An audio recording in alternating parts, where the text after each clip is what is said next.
ഒരു അപകട വാർത്ത കൂടി വരുന്നുണ്ട് രാവിലെ തന്നെ. തിരുവനന്തപുരം പേട്ടയിൽ ട്രെയിൻ തട്ടി 2 പേർ മരിച്ചു. തമിഴ്നാട് സ്വദേശികളായ ഹരി വിശാലാക്ഷി, വിനോദ് എന്നിവരാണ് മരിച്ചത്.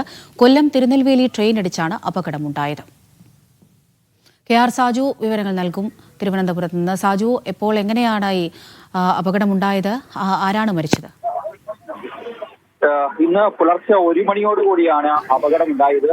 കൊല്ലം തിരുനെൽവേലി ട്രെയിൻ ഇടിച്ചാണ് പേട്ടയിൽ വെച്ച് 2 പേർ മരിച്ചിരിക്കുന്നത്. ഇരുവരും തമിഴ്നാട് സ്വദേശികളാണ്. ഹരി വിശാലാക്ഷി അതുപോലെ വിനോദ് എന്നിവരാണ് മരിച്ചിരിക്കുന്നത്. ഇവരുടെ മൃതദേഹങ്ങൾ അല്പസമയം മുമ്പ് ഇൻക്വസ്റ്റ് നടപടികൾ പൂർത്തിയാക്കിയ ശേഷം മോർച്ചറിയിലേക്ക് മാറ്റിയിട്ടുണ്ട്. ബാക്കി കാര്യങ്ങളിലുള്ള പോലീസ് അന്വേഷണം ഈ ഘട്ടത്തിൽ പുരോഗമിക്കുകയാണ്. എങ്ങനെയായിരുന്നു അപകടം, ഇവരെങ്ങനെയാണ് ട്രാക്കിലേക്ക് എത്തിയത് എന്നതടക്കമുള്ള കാര്യങ്ങളിൽ വിശദമായ പരിശോധനകൾ ഈ ഘട്ടത്തിൽ പോലീസ് നടത്തുകയാണ്. അമൃത. ശരി സാജു.